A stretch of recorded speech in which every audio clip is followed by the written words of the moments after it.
ပရိသတ်များအားလုံးပဲမင်္ဂလာပါရှင်။ဒီဇင်နုရဲ့ချီဝိမီ channel လေးကနေပြန်လည်ကြိုဆိုလိုက်ပါတယ်။ဒီ channel လေးကတော့ပရိသတ်တွေအတွက်စိတ်ဝင်စားဖွယ်ရာဇာတ်လမ်းကောင်းလေးများစွာကိုရွေးချယ်တင်ဆက်ပေးနေရပြီဖြစ်ပါတယ်။ဒီနေ့မှာတင်ဆက်ပေးသွားမယ့်ဇာတ်လမ်းလေးကတော့စာရေးသူဇင်နီယာနွေရေးသားထားတဲ့ Boundaries of Land ဆိုတဲ့ဇာတ်လမ်းလေးပဲဖြစ်ပါတယ်။ဒါဆိုရင်တော့ဇာတ်လမ်းလေးရဲ့အပိုင်း1ကိုအခုပဲစတင်လိုက်ရအောင်ပါ။ဇာတ်လမ်းလေးကိုမစတင်ခင်မှာလည်းအသေးသေးသောဇာတ်လမ်းတွေကိုထပ်မံနားဆင်နိုင်ဖို့အတွက်လည်း channel လေးကို like subscribe လေးလုပ်ခဲ့ပေးပါအောင်နော်။အားလုံးကိုကျေးဇူးတင်ပါတယ်ရှင်။ဒါဆိုရင်တော့ဇာတ်လမ်းလေးရဲ့အပိုင်း1ကိုခုပဲစတင်လိုက်ရအောင်ပါ။ညနေခင်းနေဝင်စည်းစာတစ်ခုရဲ့လွမ်းမိုးဝဲကောင်းကင်အထက်နေညိုရာမိုးရိပ်မူသားတို့ကအပြိုင်ဆိုင်ပြေးလွှားနေကြတယ်။ကောင်းကင်တခွင်လှလှပပအသက်ဝင်နေကြတဲ့အဲဒီမိုးသားမိုးရိပ်တို့ကြောင့်ဒီညနေခင်းရဲ့အလှပတော့ဟာရောင်စုံပကြီးကားတစ်ချက်လိုတင့်တယ်လှပစွာအသက်ဝင်နေပါတယ်။ဖြင်းညင်းစွာတိုက်ခတ်နေတဲ့လေပြေလေညင်းလေးတွေနဲ့တူမြေပြင်အထက်မှာစပိန်လေးကိုတရွေ့ရွေ့စီးနေနေတဲ့ကောင်လေးတယောက်လက်ဆက်တဲ့လေချို့ရှူရှိုင်ရင်လက်ချက်တစ်ဖက်ကိုနားမှာတက်ဆင်ပြီးတော့လွမ်းမောဝရာတန်စင်တို့လည်းနှုတ်ကနေခပ်ဖွားဖွားနီးစုနေရင်အဲ့ဒီနေရာဟာလူချမ်းသာတို့သာနေထိုင်တဲ့ရက်ကွက်ဖြစ်တာကြောင့်လေစပိန်စီးနေရလမ်းတစ်လျှောက်လူရှင်းနေပြီးတော့ကျင်းငတ်တွေရဲ့အုံမြည်တန်းအလွယ်လို့တိတ်ဆိတ်နေတတ်လို့နေတယ်။တက္ကနာအတွင်းမှာပဲရုတ်တရက်ကြားလိုက်ရတဲ့ဟွန်တီးတန်နဲ့တူမိမိရှိတက်တဲ့ဟာအရှိန်ဟုန်နဲ့မောင်းနေနေတဲ့အနက်ရောင်ဆိုင်ကဲတစ်စီး။ဒါကြောင့်စပိန်ကိုအရှိန်လျှော့ပြီးတော့ဘေးကိုကပ်ရင်းနဲ့ရှောင်းတိန်ပေးပြီးမြဲအဲဒီဆိုင်ကဲစီးနေသူဟာမိမိစီကိုသာဒရက်ကျန်ဦးတီလာနေတယ်လို့ကျေလောင်လာတဲ့ဆိုင်ကဲဟွန်တီးတန်နဲ့တူမြေပြင်ပေါ်ကိုအားပါပါပြက်လဲကျသွားတဲ့စပိန်လေးမတိုင်းမိပေမဲ့လည်းရုတ်တရက်တိမ်းရှောင်လိုက်တဲ့ချိန်ကြောင့်မြေပြင်ပေါ်မှာစပိန်ရောလူပါအတုံးရှုံအဲဒီဆိုင်ကယ်မောင်းသူကတော့မိမိစီကိုပြန်လှည့်လာပြီးဆိုင်ကယ်ကိုအရှိတဲတဲရက်ကမိမိကိုရက်ကြည့်နေတယ်လဲကျသွားတဲ့အချိန်ကပြင်းလွန်းလာလို့အနှဲငယ်ထိသွားတဲ့ခြေထောက်ကြောင့်ဘလို့မှထလို့မရတော့ဒီလူဘာလို့ရက်ကြည့်နေရလဲလူရောဟုတ်ရဲ့လားအဲ့လိုစိတ်ထဲကရေရွတ်နေမိနေအဲ့ဒီသူဟာဆိုင်ကယ်ပေါ်ဆင်းလာပြီးစောင်းထားတဲ့သူရဲ့ဆိုင်ကယ်အုပ်ထုပ်ကိုဆွဲချွတ်ကမိမိစီကိုရှောက်လာတယ်။အဲ့ဒီဆိုင်ကယ်အုပ်ထုပ်ကိုဆွဲချွတ်လိုက်တာနဲ့ရှင်းရှင်းလင်းလင်းမြင်လိုက်ရတာတွန့်ချိုးနေတဲ့မျက်ခုံးတန်းတွေနဲ့တူခက်ထန်မှကြောနေတဲ့အဲ့ဒီသူရဲ့မျက်နှာ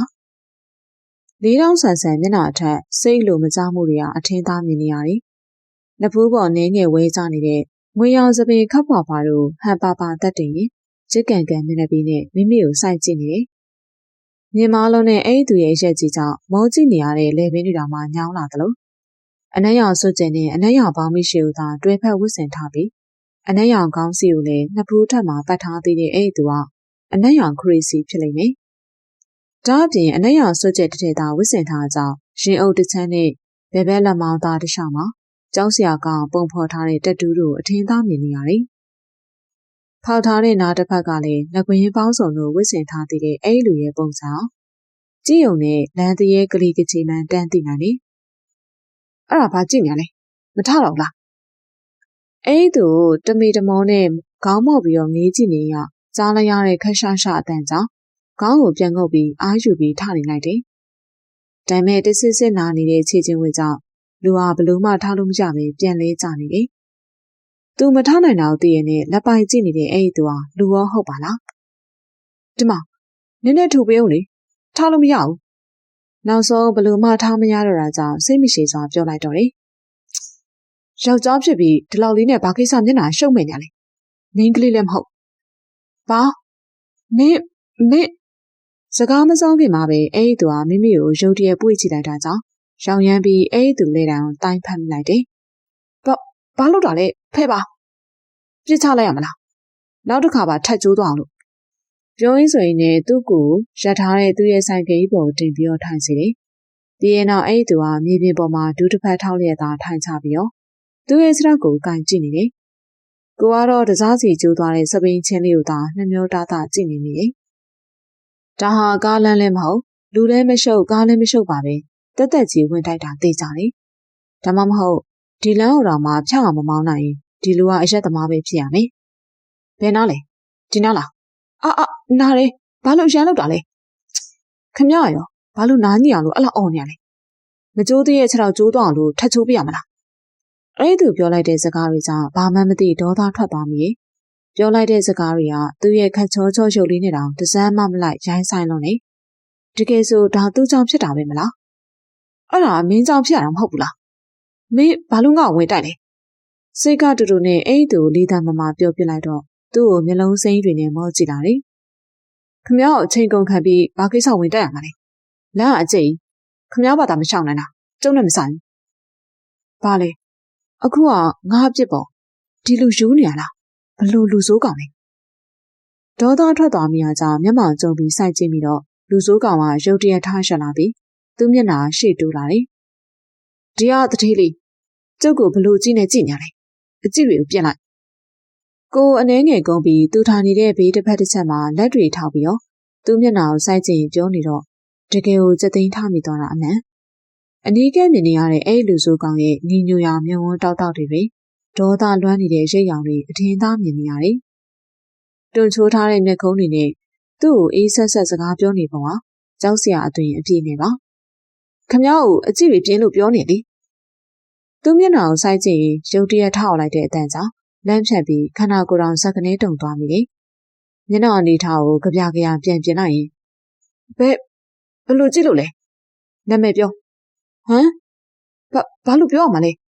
ဖဲပါငါရှိရငါပြန်တော့မယ်ပြန်နိုင်လို့လားအဲ့ဒီကျိုးနေရဲ့ခြေထောက်နဲ့လေပြောရင်းနဲ့မျက်စိရှိကိုပို့တိုးကပ်လာပြီးတော့ရောင်ရမ်းပြီးသူ့ရင်အုပ်ကြီးကိုလက်နဲ့တားထားလိုက်မိတယ်ပိုပိုနီးကပ်လာတဲ့အနေထားမှာရုတ်တရက်နှာခေါင်းထဲကိုတိုးဝင်လာတဲ့ခက်ပြင်းပြင်းအရက်နဲ့အချို့ကြောင့်အသက်ကိုအောင့်ထားမိတယ်တေးကြတယ်ဒီလူအမှုသမားဘာလို့တာလဲငါကြောက်မကြိုးသေးဘူးပြန်လို့ရတယ်ဖဲ့ပါနီးကပ်နေတဲ့သူ့ရဲ့မျက်နှာကိုမောကြည့်ပြီးပြောပြီးတော့ခက်ရဲရဲမျက်လုံးနဲ့ကြောက်စရာကောင်းစူးစူးရဲရဲပြန်ဆိုင်ကြည့်လာတယ်နှက်ခမ်းထက်မှာချိတ်ဆွဲထားတဲ့အပြုံးမမြည်တဲ့မဲပြုံးတော့လေတကယ်ကိုမြင်ပြင်းကပ်စရာပါမျက်နှာချင်းနီးကပ်လိုနေတဲ့အနေထားကြောင့်ဘာရင်မဟုတ်အဲ့လူဆိုးကောင်ရဲ့မျက်နှာကိုတိတိကျကျစိုက်ကြည့်မိလိုက်တယ်ထူထဲနှက်မောင်နေတဲ့မျက်ခုံးမျိုးစူးကြုံထားပြီးတင်းနေတဲ့မျက်နှာထားနဲ့အလိုမကျနေတဲ့ပုံစံဖြစ်ပေမယ့်သူ့ရဲ့ပုံစံကမျက်နှာနုနုချောချောလေးနဲ့လုံးဝမလိုက်ဖက်ပါပြောင်ရှင်းနေတဲ့မျက်နှာထက်အဖူးအထစ်ကင်းစင်ပြီးနှကမ်းမွေးရီရီတို့နဲ့ပတိုင်းမွေးစိမ့်ဖန်းဖန်းတို့ဟာဆွဲဆောင်မှုရှိစွာရှက်ဖြာနေကြတယ်တေချာကြီးမှပဲအဲ့ဒီလူဆိုးကောင်ကအသက်အရွယ်အပြင်ကိုထက်တောင်မှငယ်လောက်မယ်လို့ထင်မိတယ်ခမ ्या ကိုနာမည်ပြောခိုင်းနေလေသူ့မျက်နှာကိုစိုက်ကြည့်ပြီးအတွေးချို့နေချက်နေရင်ဒုတိယအကြိမ်អော်လာတဲ့အတန်နဲ့တူပိုပြီးနီးကပ်လာတဲ့အဲ့ဒီလူဆိုးကောင်ရဲ့မျက်နှာသူ့ခန္ဓာကိုယ်တော်ဆိုင်ကယ်ပေါ်ကနေပြုတ်ကျလို့နေပါမဟန်တော့တဲ့အချိန်ကြီးကြောင့်မျက်နှာလွှဲပြီးပြောလိုက်တော့တယ်မိုးညရောင်အေးဖဲတော့လေနာမည်ပြောပြီးတိတိုင်အဲ့ဒီလူဆိုးကောင်ကသူ့ရှိရမဖဲသေးပါအဲ့ဒီနေထားတိုင်းပဲဆက်ရှိနေတဲ့အကြောင်းတော်တော်လေးကိုစိတ်ပြတ်နေမိတယ်ကျုပ်နာမည်ကစိန်ဟမ်မှတ်ထားပါမယ်ကျုံမျက်နှာကိုကြည့်လေအဲ့လူရဲ့စကားကြောင့်ညာဒုတိယအကြိမ်ဒေါသထွက်မိပြန်တယ်ကိုထက်ငယ်လောက်မယ်လို့ထင်တဲ့ကောင်လေးရဲ့ဟောက်စားလုံးနေမှုယူညာအပိပြင်းခံနေရတယ်ပြန်ချဲချင်နေပေမဲ့ကွာဟားလာတဲ့ခန္ဓာကိုယ်နဲ့အရံမောင်းကြောင့်မတွန်းနိုင်ရဲ့ကိုလိုအကောင်သေးသေးလေးကသူ့လိုလူကြီးရဲ့လက်သီးတစ်ချက်စာလောက်နဲ့အသက်ပါပျောက်သွားနိုင်တဲ့အချိန်នេះစုပ်ထားတဲ့လက်သီးတွေကိုပြန်လျှော့ရင်တက်ပြင်းငွေ့ငွေ့သာချနိုင်မိတယ်ဟုတ်ငါအိမ်ပြန်လို့ရပြီလားခမ ्या ဒီနောက်မှနေရလားအရင်ကတခါမှမမြင်ဘူးအဲ့ဒီလူဆိုကောင်ကဒီအချိန်ဒီတိုင်းပဲစကားတွေသာဆက်ပြောနေပြီသူမျက်နှာရှိရတော့အခုထိတိုင်ဖဲမသွားသေးသူ့စီယာရနေတဲ့ပြင်းရှားရှားအရန်နှံ့တွေကြောင့်အသက်ကိုယ်သာအောင့်ထားမိတယ်ဟုတ်ဂျပန်ပြောက်တာမကြသေးလို့ပါအော်မင်းရောဒီမှာနေရလား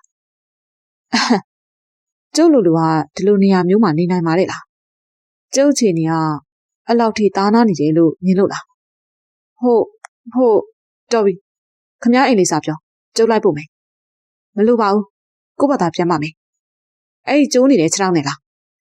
သူပြောလိုက်တဲ့စကားကြောင့်ညာကိုခြေထောက်ကိုပြန်ငုပ်ကြည့်လိုက်မိတယ်ခြေထောက်ကအနှဲငယ်နာနေရုံပိုးနေပဲ့ရုံကလွယ်ပြီးအဲ့ဒီလူဆိုးကောင်ပြောသလိုကျိုးနေရလည်းမဟုတ်ပါဘာကိစ္စကြောင့်ကျိုးနေတယ်လို့ထက်ခါပြောနေလည်းမသိဘလို့ပဲဖြစ်ဖြစ်သူ့လိုအမိုးသမားမောင်းတဲ့ဆိုင်ကနောက်တော့လိုက်မစီနိုင်ပါ တွေးရင်နဲ့ဒေါသတွေကရင်ထဲမှာကလိကလိဖြစ်နေမိတယ်မျက်စိရှိရသူ့မျက်နှာကိုဆွဲထိုးပစ်ချင်နေပေမဲ့လေကိုယ်ချင်နေနေအောင်မဖြစ်နိုင်တာမို့စိတ်ကိုသာရှော့ချထားလိုက်တော့တယ်အဲ့လူစိုးကအကြောတင်းရတော့ကြစ်ကန်ကန်မျက်နှာပေးနေပြီမေပြုံးကြီးကိုအမြင်ကက်စရာကောင်းလောက်ပြုံးရင်းနဲ့ညကိုစိုက်ကြည့်နေခဲ့တယ်ထွက်ချင်နေတဲ့ဒေါသတို့ကိုအတက်နိုင်ဆုံးပြန်ထိချုပ်ရင်လီတန်အေးနဲ့သာပြောလိုက်တော့တယ်ဟုတ်ခြေထောက်ကမကျိုးသေးပါဘူးငါ့ဘာသာပြန်လို့ရပါတယ်ဒီစပိန်စုံနဲ့ဘလို့ပြန်ပါလဲဘာစပိန်စုံညကမျက်စိရှိရဒီလူဆိုးကောင်ငရက်ကိုတကယ်ကိုစိတ်ပြတ်မိပါလေဒီနေ့ဖို့သူအိမ်ပြန်ရအောင်မှလားမသိတော့ပါဘာကိစ္စအဲ့လောက်တောင်ရှင်းနေလေတော့မပြောတတ်တကယ်ဆိုညစပိန်ကသူစီးလာတဲ့ဆိုင်က9စီးစာလောက်တောင်ရှိနိုင်တယ်သူလိုလူကတော့ဘယ်သိနိုင်မှာလဲဘာတွေတွေးနေရလဲအိမ်လိုက်ပို့မယ်လို့ပြောနေလေအေးဟိုငါစပိန်ရရောခမည်းစပိန်စုပ်ကိုကျုပ်လာပို့ပေးမယ်ထားခဲ့လိုက်အနောက်နေနဲ့စုပ်ပြောပြရတဲ့လူဆိုးကောင်ကဆိုင်ကယ်ပေါ်ရုတ်တရက်ခွာတက်လာကြရောင်ရမ်းပြီးအနောက်ကိုဆုပ်လိုက်ပြီးတော့သူ့ကိုမျက်မှောင်ကျုပ်ပြီးစိုက်ကြည့်လာတယ်အဲ့ဒါဘာဖြစ်တာလဲကျုပ်ကလူနော်အရှိတိုးပြီးတော့ခွာထိုင်ပြုတ်ကြရင်ထားခဲ့မှာလူဆိုးကောင်ပြောလိုက်တဲ့စကားတို့ကြောင့်ဆိုင်ကယ်ကိုအမြန်ခွာထိုင်နေအရှိကိုတိုးလိုက်တော့တယ်ဒီလူဆိုးကောင်ကပြောရင်ပြောတဲ့အတိုင်းတကယ်လုံးမဲ့ပုံသူ့ကိုအမြင်ကပ်လို့သာကို့ဘာသာပြန်မယ်လို့ပြောနေပေမဲ့ခြေထောက်ကလုံးဝထောက်လို့မရသေးပါဖုန်းကလည်းပါမလာတာကြောင့်ဒီအခြေအနေနဲ့ကို့ဘာသာအိမ်ပြန်ဖို့ဘယ်လိုမှမဖြစ်နိုင်အကုန်ပြောနေရတာပဲကင်ထားလေပြောရင်းနဲ့ညားရဲ့လက်တွေဆွဲပြီးသူ့ခါကိုဖတ်ထားစီတော့ရုတ်တရက်ဖြစ်သွားတဲ့အခြေအနေကြောင့်လက်တွေကိုကမန်းကတန်းပြန်ယုံမိလိုက်တယ်ဒါပေမဲ့လူဆိုးကောင်ကအတင်းပြန်ဆောင်ဆွဲလိုက်တာကြောင့်သူ့ကြောပြင်နဲ့ညမျက်နှာမိတ်ဆက်သွားတယ်ဘာဖြစ်နေလဲအဲ့ဒါကျုပ်ခါကိုဖတ်ရုံနဲ့ခမသိမသွားဘူးလူကြီးရောလေတိုက်တာတော့မှလွတ်ထွက်သွားမယ်ခဏကိုနဲ့ပြုတ်ကြလို့သိရင်ကျုံမှုပတ်နေဦးမယ်မင်းတော့ငါ့ကိုပြောတာများနေပြီမဟုတ်လို့လားညာကဘာမှထပ်မပြောတော့ပဲငြိမ်နေလိုက်တော့တယ်သူပြောတာအမှန်နေတော့လေထပ်မပြောချင်တော့ပါဘာမှမပြောပဲငြိမ်နေလိုက်တော့ခဏအတွင်းမှာပဲလှုပ်ခတ်သွားတဲ့သူ့ခန္ဓာကိုယ်ရဲ့အထီးတွေကိုခန်းစားမိလိုက်တယ်ဒါကဘာလဲသူရီလိုက်တာလားမင်းငါ့ကိုလောက်နေရလားပြောခမရရပြမလဲဒီလမ်းကနေပြီးတော့ဘယ်ကိုချိုးအိမ်နံပါတ်ကအဲ့ဒါအိမ်လေးစာပြောလိုက်တော့လူဆိုးကောင်ကမီးတောင်မဖြေတော့ပဲဆိုင်ကယ်ကိုသာဆက်နှုတ်ပြီးတော့ဒရက်ကျန်းမောင်းထွက်သွားတယ်ဖြည်းမောင်းပါလားသူပြောနေအောင်ဂယူးမဆိုင်ပါဆိုင်ကယ်ကိုသာအရှိန်ဟုန်နဲ့ဒရက်ဆက်မောင်းနေတော့သူခါကိုဖတ်ထားတဲ့လက်တွေကပို့ပြီးတော့တင်းကျပ်လာတယ်ဆိုင်ကယ်ကလည်းတခါမှမစီးဘူးတာကြောင့်အသက်ထွက်လူနေပါကြောက်တူးတုံနေရတယ်မျက်စိကိုအတင်းစိပိတ်ထားနေသူကြောပြင်ယူတာအတင်းဖက်တွင်ထားလိုက်တော့တယ်ခဏလောက်ကြာတော့မှတုံကနေရက်သွားတဲ့ဆိုင်ကယ်ကြောင့်အသက်ကိုမနေလူရှူရတော့တယ်သူခါကိုကျင့်နေအောင်ဖတ်ထားတဲ့လက်တွေတော့ဖယ်ဖို့သတိမထားမိတဲ့အထိမစင်းတော့လားဟမ်အေးသူ့အတန်ကြာမှအသိပြန်ဝင်လာပြီးဖတ်ထားတဲ့လက်တွေဖယ်ပြီးဆိုင်ကယ်ပေါ်ကဆင်းလိုက်တော့တယ်အိမ်နောက်ခြံထဲဝင်ဖို့ပြင်လိုက်ပြီးကမှတခုခုသတိရမိတာကြောင့်သူ့ဘက်ကိုပြန်လှည့်နေပြောလိုက်တယ်ဟုတ်ကျေးဇူးတင်ပါတယ်လိုက်ဖို့ပြီလို့လူဆိုးကောင်ကကျေးဇူးတင်စကားပြောနေတာကိုဂရုမစိုက်ပဲအောက်ကိုသာကြည့်နေရကြောင်းဘာရင်မဟုတ်ညလည်းငုတ်ကြည့်ပြီးတော့ညကျတော့မှဖနက်တစ်ဖက်ကမရှိစီးလာတဲ့ဖနက်ကလည်းအိမ်နေစီအမွေးပွားဖနက်ညလည်းရှက်ရှက်နဲ့ဖနက်မပါတဲ့ခြေထောက်ကိုအနောက်ကိုပို့လိုက်မိတယ်အဲ့ဒီလူဆိုးကောင်ကတော့ညကိုလှောင်ပြုံးညက်တာစိုက်ကြည့်နေတော့တယ်တကယ်ဆိုဒါလည်းသူ့ကြောင့်ဖြစ်ရတာပဲမလားသူဆိုင်ကယ်ကိုအရန်မောင်းနေလို့သာဖနက်တစ်ဖက်ဘယ်နာကျွတ်ကြခင်မှသတိမထားမိလိုက်တာဘာကြည့်ရလဲလူဆိုးကောင်ကသူပြောနေအောင်ပြန်မဖြေပဲအနောက်ကအိမ်ကြီးကိုသာစိုက်ကြည့်ရင်ခမတကယ်တတိလေးပဲအဲ့ဒီချိန်စကားရက်ပြောနေကြတဲ့မိုးညရောင်တို့ရဲ့ခက်လန်းလန်းမှာရုတ်တရက်ကားတစ်စီးရက်လာတယ်ခဏကြာတော့ခံညားတီကြည့်တဲ့အသွင်ပြင်းနဲ့လူကြီးလူကောင်ဆန်ဆန်လူတယောက်ကားပေါ်ကနေဟန်ပါပါဆင်းလာတယ်အဲ့ဒီသူကတော့အခြားသူမဟုတ်မိုးညရောင်ရဲ့အကူဖြစ်သူစက်နေအောင်ပဲဖြစ်တယ်ငယ်လေးအဲ့ဒါဘာဖြစ်နေလဲ။ तू ရောဘာတူလဲ။ကို तू ကညကိုကူညီတာပါ။ညစပိန်မောက်ပြီးတော့လမ်းမလျှောက်နိုင်လို့ तू ကလိုက်ပို့ပေးတာ။အိမ်ထဲဝင်တော့ဟုတ်ကိုကအိမ်ထဲဝင်လို့ပြောနေလေ။ဟုတ်ဒီကစိန်သွားလိုက်ပါအောင်မယ်။နောက်နေ့ပြန်တွေ့မယ်။စိန်သူ့ကိုမဝင်မရဲလေးပြန်ပြောလာတဲ့ကောင်လေးကိုမျက်စိတစ်ဖက်မှိတ်ပြရင်ပြောလိုက်တော့ဘေးရရက်နေတဲ့သူကသူ့ကိုဆူဆူရဲရဲစိုက်ကြည့်လာတယ် ကြည့်နေရဲ့မျက်လုံးတွေထဲသူ့ကိုအလိုမကျမှုတွေကိုထင်သာမြင်နေရတယ်။ဒါမဲ့ဇင်ရတော့ပြီးမဆိုင်။လေချွင်နေရင်သာဆိုင်ကယ်ပေါ်ခွာတက်လိုက်ပြီးစက်နိုးဖို့ပြင်လိုက်တယ်။ဒီကညီအခုညီလေးကိုကူညီပေးလို့ကျေးဇူးတင်ပါတယ်။မလိုပါဘူး။အဲ့လိုပြောပြီးဇင်ရဆိုင်ကယ်ကိုမောင်းထွက်သွားတယ်။စက်နေအောင်ထွက်နေတဲ့ဒေါသတို့ကြောင့်တောက်တစ်ချက်ကိုသာခောက်လိုက်ရင်စိတ်လျှော့ထားလိုက်ပြီးကားပေါ်ကိုပြန်တက်ခိုင်းလိုက်တယ်။ဘာများဖြစ်လို့လဲ boss ။အဲ့ဒီကောင်ကြောင့်မနေ့ပြန်အကုန်သိကျင်တယ်။စုံစမ်းထားလိုက်။ဟုတ်ကဲ့ boss ကျွန်တော်စုံစမ်းထားလိုက်ပါမယ်။စက်နေအောင်အိမ်ထဲကိုရောက်တော့အပေါ်ဓာတ်ကိုတခါတည်းတန်းတက်သွားလိုက်တယ်။ငယ်လေးတကားဖွင့်။ဘာဖြစ်လို့လဲကိုကို။ခုနကောင်ဖေးရလဲ။ငယ်လေးနဲ့ဘလို့ပတ်သက်လဲ။ညာပြောပြီးပြီလေကိုကိုကလည်းညာစပိန်မောက်သွားလို့လိုက်ပို့တာပါလို့။ကိုကိုမကြိုက်ဘူးနော်။ငယ်လေးအဲ့လိုကောင်းနေတဲ့ဝဝနေအပေါင်းအသင်းမလုပ်နဲ့။နောက်တစ်ခါအဲ့အိမ်ကိုသွားရင်အိမ်ကဒရိုက်ဘာကိုလိုက်ပို့ခိုင်း။မဟုတ်ရင်မသွားရအောင်။ကြားလား။ဟုတ်လိမ့်ပါတယ်ခြေထောက်ကဘလို့ဖြစ်တာလဲတော်တော်များလားကိုကိုဆရာဝန်ခေါ်လိုက်မယ်လေအများကြီးမဟုတ်ပါဘူးကိုကိုရဲ့ညာကိုဘာသာပဲစေးထက်လိုက်မယ်ဘယ်ဖြစ်မလဲကိုကိုဆရာဝန်ခေါ်လိုက်မယ်အခုရေချိုးထားလိုက်တော့ဟုတ်နောက်တစ်ခါပကြီးဆွဲချင်အိမ်မှာပဲဆွဲပါလားငယ်လေးရေဘာလို့အဲ့အိမ်ကိုပဲသွားနေရလဲကိုကိုကလည်းညာအဲ့အိမ်လေးကိုသဘောကျလို့ပါအဲ့အိမ်လေးမှာပကြီးဆွဲရတာအရန်အေးချမ်းပြီးတော့စိတ်ပူကြည့်လို့ပါကဲဟုတ်ပါပြီကွာနောက်ဆိုရင်တော့အိမ်ရဒရိုက်ဘာကိုလိုက်ပို့ခိုင်းကြားလားတယောက်တည်းမသွားရအောင်နော်ကိုကိုရညကလေးမဟုတ်ပါဘူးနော်အသက်က24ပဲကြော်နေပြီဟုတ်ပါပြီလူကြီးလေးရေကဲသွားတော့ရေချိုးတော့ဟုတ်ပြောလိုက်ရင်ဟုတ်လုံးရင်တစ်မျိုးစက်နေရပြောပြရနဲ့အောက်ထပ်ကိုဆင်းလာခဲ့လိုက်တော့တယ်ငိုညရောင်လေးကအရွယ်ရောက်နေပြီမဲ့သူ့မျက်လုံးထဲမှာတော့ခုချိန်ထိကလေးလေးလိုပဲမြင်နေမိတာပါ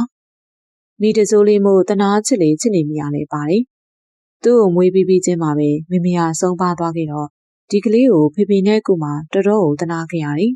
။ကိုအားမဘလို့ပဲပြော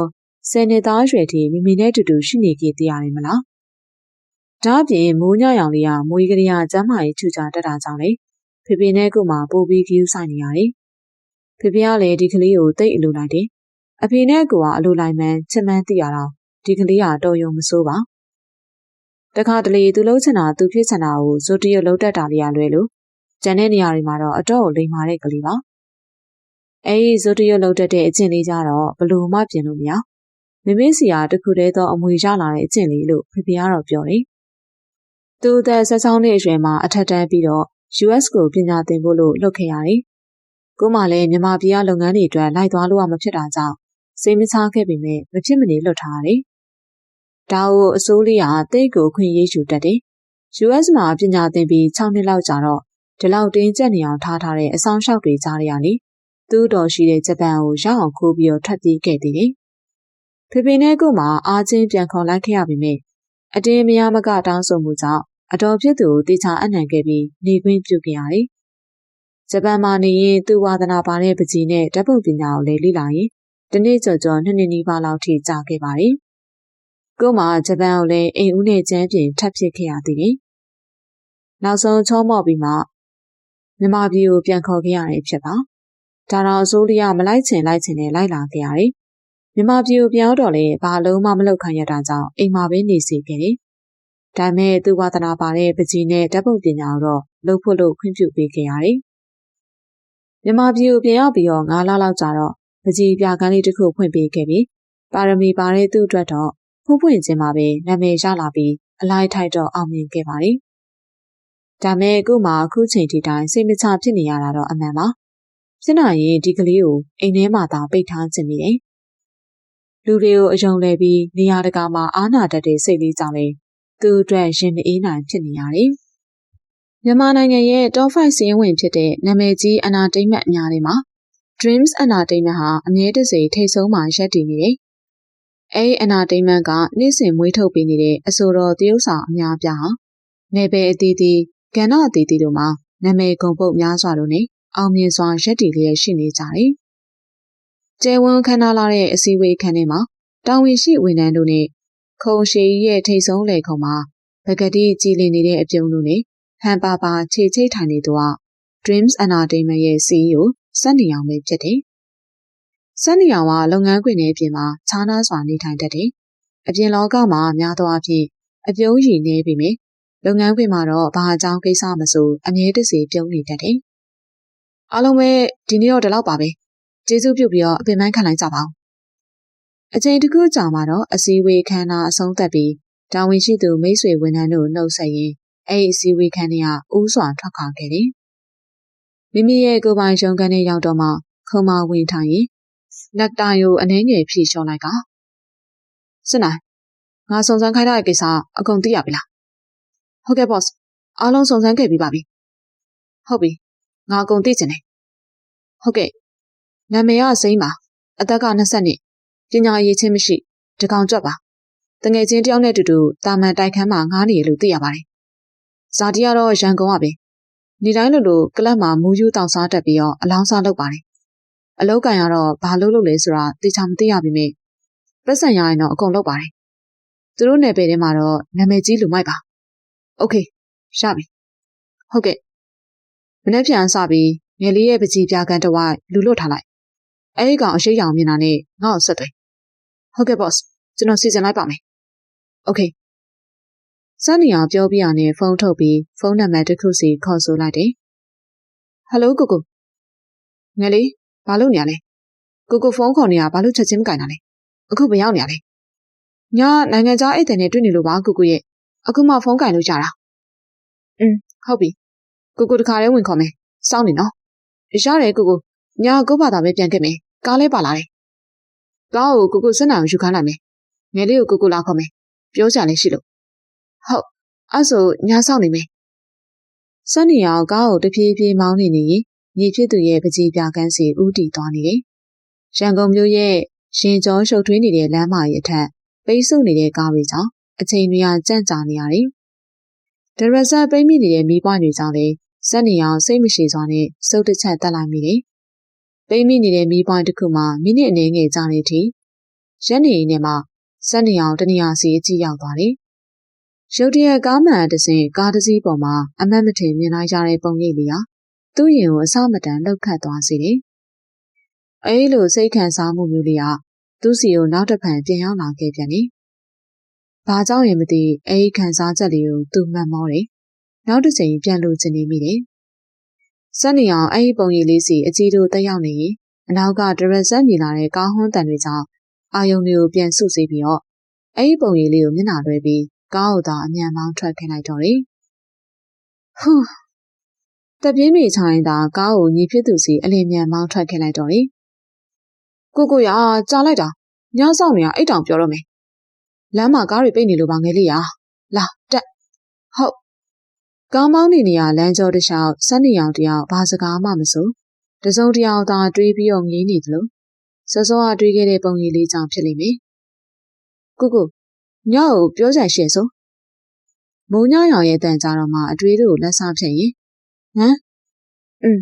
ဟုတ်တယ်ငယ်လေးဘာပြောမလို့လဲကိုမနေ့ကတွေ့ခဲ့တဲ့ကောင်နဲ့မပတ်သက်ဖို့ပြောတာအမိုက်လိုကောင်နဲ့ဘဝေးနေအပေါင်းအသင်းလုံးဝမလုံးမိစေနဲ့ကြားလားစက်နေအောင်ပြောလိုက်တော့မိုးညရောင်ကနှာခေါင်းလေးရှုံပြီးအာကိုကလည်းအားပြောမလို့လားညကဘာများလဲလို့ကိုပြောတာနားထောင်တော့ကြားလောက်ငယ်လေးအင်းမကိုရ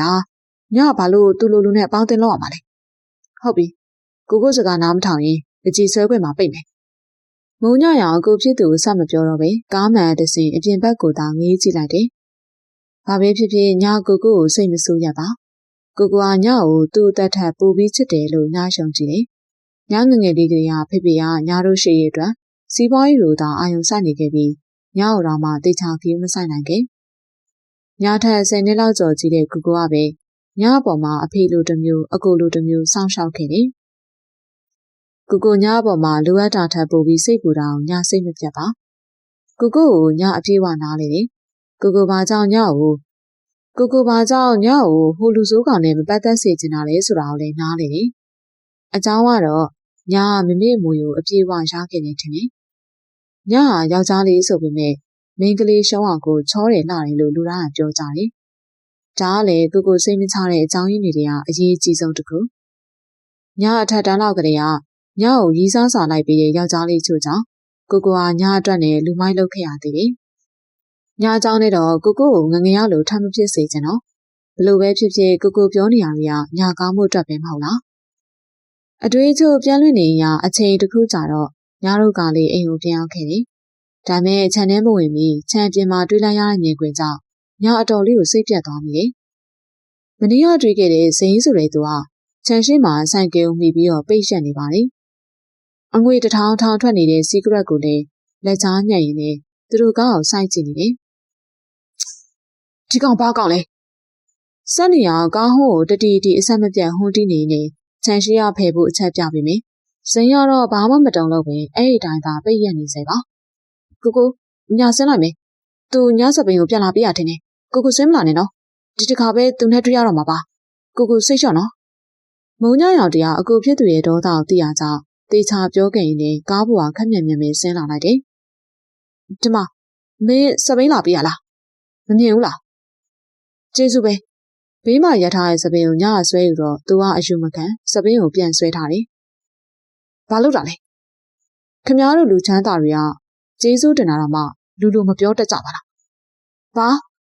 မင်းဘာပြောတယ်။ကြားတဲ့အတိုင်းပဲလေ။ညာပြဿနာမဖြစ်ချင်တာကြောင့်စိတ်ကိုလျှော့ပြီးတော့လေတန်အေးနဲ့သာပြန်ပြောလိုက်တော့တယ်။ငါတောင်းပန်ပါတယ်။ပြီးတော့ကျေးဇူးလည်းတင်ပါတယ်။စပိန်ပြင်ပြီးရဲ့အတွက်လည်းပတ်စံပြန်ပေးပါမယ်။မလို့ပါဘူး။စပိန်ချင်းလေးတက်ရုံပဲ။အဲ့ဆိုလဲလွတ်တော့လေ။ညာပြောနေအောင်ကူမဆိုင်ဂျစ်ကန်မျက်နှာပေးနဲ့ညာကိုစိုက်ကြည့်နေနေစပိန်ကိုသာအတင်းဆွဲထားတယ်။စက်နေအောင်တရားမိမိမျက်စိရှိရမြင်နေရတဲ့မြင်ကွင်းကြောင့်ဒေါသတို့တက်နိုင်သမျှထိန်းချုပ်ပြီးကားပေါ်ဆင်းလာတယ်။ငယ်လေးအိမ်ထဲဝင်တော့ကိုဒါမဲ့ဘာမှမဖြစ်ဘူးစိတ်ချသွားတော့ဟုတ်ညာဘာမှဆက်ပြောမနေတော့ပဲဇိန်းလက်ထရာစပင်းကိုမရမကစောင့်ဆွဲယူပြီးခြံထဲကိုဝင်သွားလိုက်တော့တယ်။ဒီကညီလေးဘာပြဿနာရှိလို့လဲမရှိပါဘူးအေးဆေးပါပဲစက်နေအောင်ပြောလိုက်တော့ဇိန်းရပခုံးတွန့်ပြီးတော့ပြန်ပြောတယ်။အိမ်နောက်စက်နေအောင်ပတ်စံကြီးကိုထုတ်ပြီးအိမ်ထဲကပါလာတဲ့ပတ်စံအထက်လိုက်ကိုထုတ်ရင်းနဲ့ဇိန်းကိုကမ်းပေးလိုက်တယ်။ဒါအကူညီလေးကိုကူညီတဲ့အတွက်ရောလာဖို့ပေးရတဲ့အတွက်ပါကျေးဇူးတင်တဲ့အနေနဲ့ပေးရပါလက်ခံပေးပါဇိန်းမျက်စိရှင်ကပတ်စံအထက်လိုက်ကိုကြည့်ရင်မဲပြုံးတစ်ချက်ပြုံးလိုက်ကပတ်စံပမာဏမလောက်စရာဆိုပေမဲ့မယူတော့ပါဘူးကျုပ်ကစေတနာတွေမြတ်တာတွေအချစ်တွေနဲ့ခမားညီလေးကိုကူညီထားတာယူလိုက်ရင်အဲ့ဒါတွေအလကားဖြစ်ကုန်မှာပေါ့ဘာကွမင်းဘာပြောရလဲစိတ်လျှော့ပါဗျာဒီမျိုးမထင်ပါနဲ့ကျုပ်ကဒီတိုင်းပြောလိုက်တာပါโอเคလေမင်းမယူလဲထားတော့ငါတခုပြောမယ်ငါညီနဲ့မပတ်တဲ့နဲ့ဝေးမှနေမဟုတ်ရင်မင်းမဲနောင်တရလိမ့်မယ်စက်နေအောင်ပြောပြရနေကားပေါ်ကိုတက်ပြီးခြံရှိရဇိမ်းရထားတဲ့ဆိုင်ကယ်ကိုမတိုင်းမိုံတမင်ပုတ်ဆွဲသွားပြီးခြံထဲဝင်သွားတယ်ကြံခဲ့တဲ့ဇိမ်းကတော့လက်ထရစီကရက်ကိုသာဖာရှိုက်နေရင်အဲ့နေရာမှာပဲရက်နေတယ်ညအခန်းထဲဝင်လာပြီးဘာရင်မဟုတ်ပတင်းပေါက်ကတဆင်လိုက်ကာကိုအနှင်းငယ်လက်ပြီးခြံပြင်ကိုကြည့်လိုက်မိတယ်ဒါမဲ့ဟိုလူဆိုးကောင်ကခုချိန်ထိမပြန်သေးပါညကြည့်နေရင်ခဏလောက်ကြာတော့အဲ့လူဆိုးကောင်ကညစီကိုရုတ်တရက်လှည့်ကြည့်လိုက်တာကြောင့်ရှောင်ရမ်းပြီးလိုက်ကောင်ဆွဲပေးလိုက်တယ်အဲ့နောက်လက်ထဲမှာကြစ်ကြစ်ပါလုံးချိထားတဲ့စာရွက်ကိုပြန်ဖြီးပြီးတော့အဲ့စာရွက်ထဲရေးထားတဲ့ဖုန်းနံပါတ်ကိုခေါ်ဖို့ဆုံးဖြတ်လိုက်တယ်သူဒီလိုမှမလုပ်ရင်လည်းမဖြစ်တော့ခမဖုန်းခေါ်မယ်ဆိုတာကျုပ်သိတာပဲအပေါ်တွေပြောမနေနဲ့မင်းဘာလို့မပြန်သိရလဲပြီးတော့ဘာရည်ရွယ်ချက်နဲ့ငါစပိန်ချင်းတွေကိုမင်းဖုန်းနံပါတ်ထည့်ထားလဲဘာလို့ကျင်လို့လဲပတ်စံလားဘလောက်လို့ကျင်လဲနေပါအောင်ဘာလို့ရှင်ဖြေရမှာလဲမျက်နှာလေးရှင်ပြပါအောင်ခမကျုပ်ကိုခုနချောင်းကြည့်နေတာကျုပ်မြင်လိုက်တယ်ဘာကိစ္စမင်းကိုချောင်းကြည့်ရမှာလဲငါမေးတာတော့ဖြစ်အဖို့စကားပြောမနေနဲ့မင်းပတ်စံဘလောက်လို့ကျင်လဲခမတို့တတိသားတွေပါဇက်ကဘာလို့ပတ်စံဆိုတာပဲထွက်နေကြလဲကျုပ်သာတကယ်တောင်းရင်ခမတို့တကယ်ပေးနိုင်မှာလားဖြစ်နိုင်တာကိုတောင်းပေါ့ဖြစ်နိုင်တာကိုပဲတောင်းမယ်ခမပေးမှာလားပြောလိုက်အကုန်ပေးမယ်โอเคလေကျုပ်လိုချင်တာခမကိုကျုပ်ရေးစားဖြစ်ပြီမလားဘာမင်းဘာပြောလဲငါ့ဘလို့လူစားမင်းထင်ညာလဲမင်းငါ့ကိုမစော်ကားနဲ့ကျုပ်ခမကိုမစော်ကားရသေးပါဘူးခမကလည်းလောလိုက်တာ လာမှာပေါ့ရီးစားတော့မဖြစ်သေးအောင်မင်းစကားပြောမရိုင်းနဲ့နော်ညာအသားတွေတဆက်ဆက်တုံရင်ဒေါသတွေအလိမ့်တိုင်းထွက်နေမိတယ်လူကလည်းအချိုးမပြေပါဇက်ကထွက်လာတဲ့စကားတွေကလည်းအချိုးမပြေတကယ်ကိုအောက်တန်းကြလို့နေ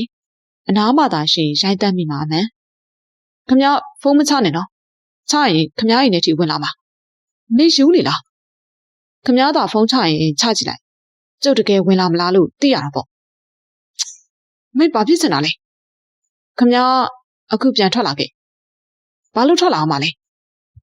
ကျုပ်ကိုကျေးဇူးတင်စကားတေချာလာပြန်ပြောမင်းကငါပြောပြီးပြီပဲ9မိနစ်ပဲစောင့်မယ်ခမထွက်မလာရင်ကျုပ်ဝင်လာမယ်ဘာမင်းဟယ်လိုလူစိုးကောင်ကညကိုပြောစင်တာပြောပြီးဖုန်းချသွားတယ်ဖုန်းကိုထက်ခါပြန်ခေါ်လဲမကင်တော့ဒါကြောင့်ပဲအခန်းပြင်ထွက်ပြီးအောက်ထပ်ကိုဆင်းလာပြီးကိုရဲ့အရေးရအောင်လိုက်ရှာနေလိုက်တယ်အိမ်နောက်မိဖို့ကန်နဲ့ဝင်ပြီးကြည်မြောက်ကိုရောက်ရင်သားဆက်ကအပေါ်တက်သွားပြီလေဘာလို့လဲကလေး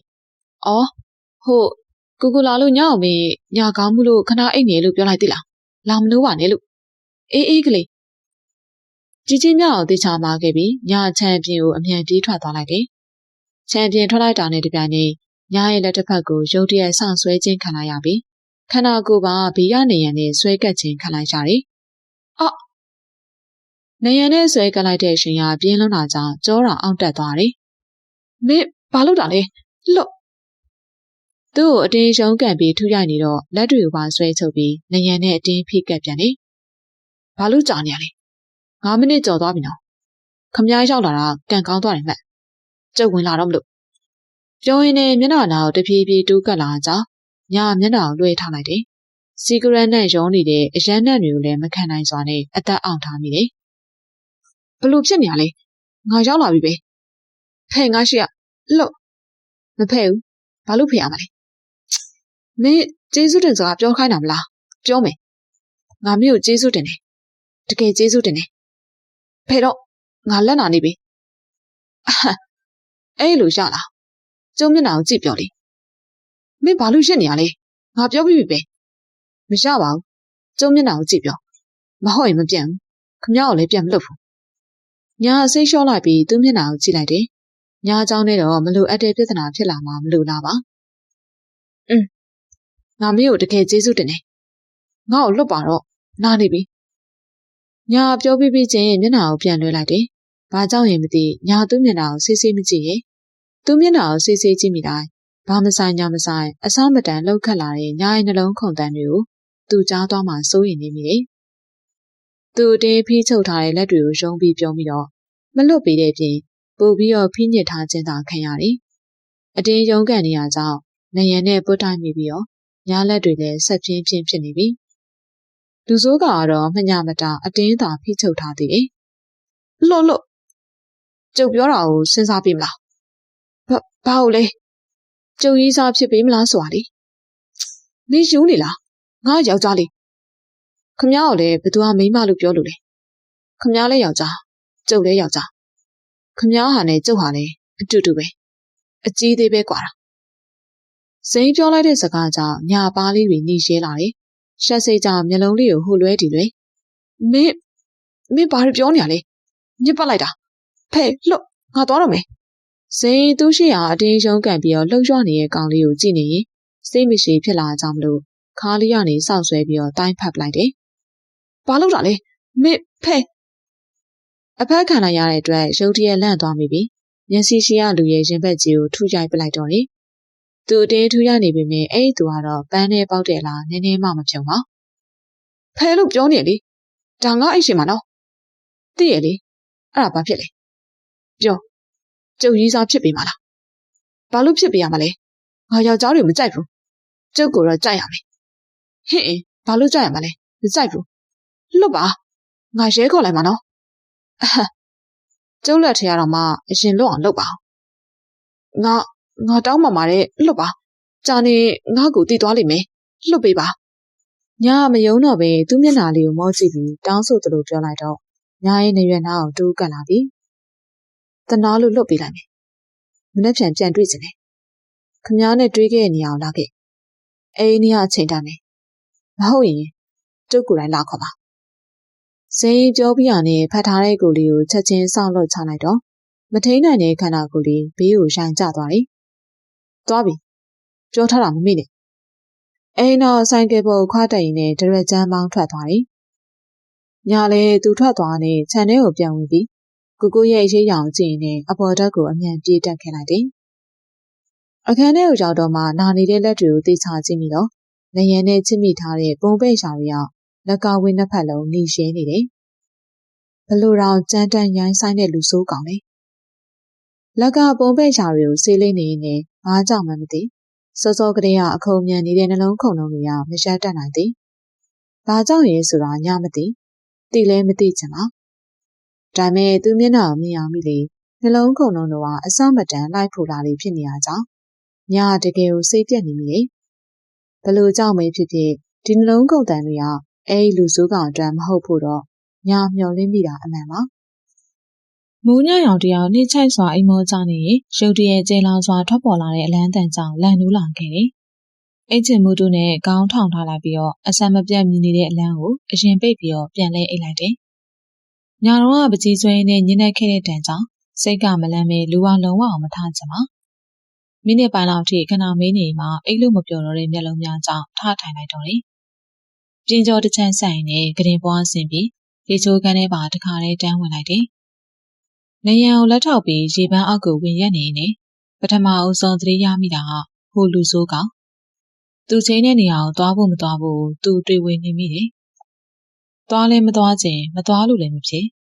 ဒွိဟာဖြစ်နေတဲ့စိတ်ဆုံလို့ကြောင့်နောက်ဆုံးမသွားဖို့သာဆုံးဖြတ်လိုက်တယ်။အဲဒီလူဆိုးကောင်နဲ့သူတကယ်မပတ်သက်ချင်သလိုနည်းနည်းချင်းလည်းမဆိုင်ခြင်းအဲဒီလူဆိုးကောင်ကြောင့်တွေးလိုက်ရှုံနဲ့ဘာမှမသိလောက်ခတ်လာတဲ့ရှင်ခုံတန်တွေကိုလစ်လျူရှုခြင်းနဲ့သူကြားဘူးတာတော့ရှင်ခုံရင်အချစ်တဲ့မြတ်စွာဘုရားဒီလိုသာဆိုမိုးညရောင်ခေါင်းတွေကိုခါရမ်းပြီးတော့ခါထုတ်လိုက်တယ်ရှင်ခုံတိုင်းအချစ်မှမဟုတ်တာ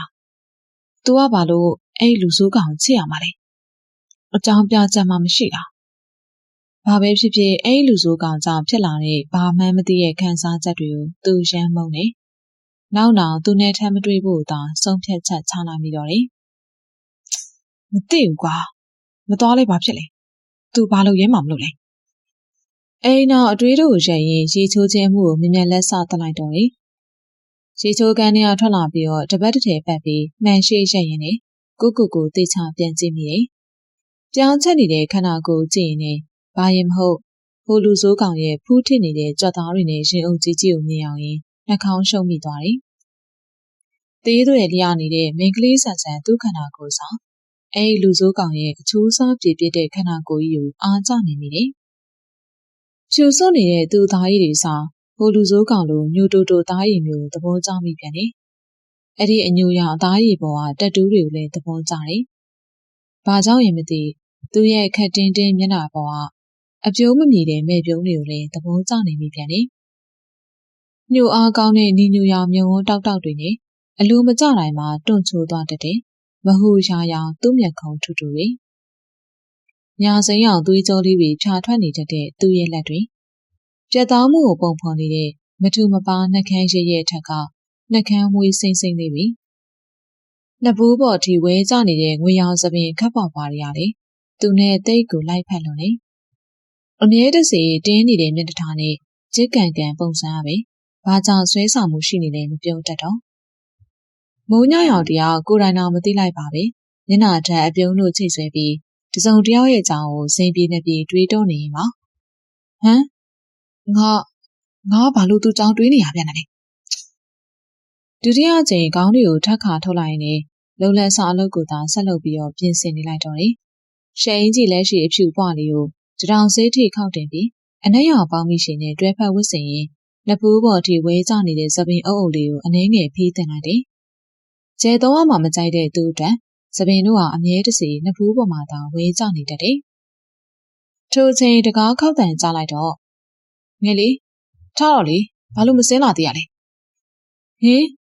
ငယ်လေးကရေတောင်ချိုးပြီလားကိုကငယ်လေးအောက်ကိုဆင်းမလာသေးလို့နေမကောင်းလားလို့လာကြည့်တာဟုတ်ကိုနေကောင်းပါတယ်အခုပဲဆင်းလာတော့မလို့ညာတော့အိယာဝင်တာနည်းနည်းနောက်ကျသွားလို့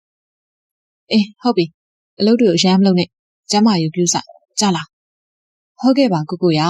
တခါတလေနောက်ကျသွားတာပါဟုတ်ပါပြီအောက်စင်းအောင်ဖေကမနှက်ဆာဖို့စောင့်နေ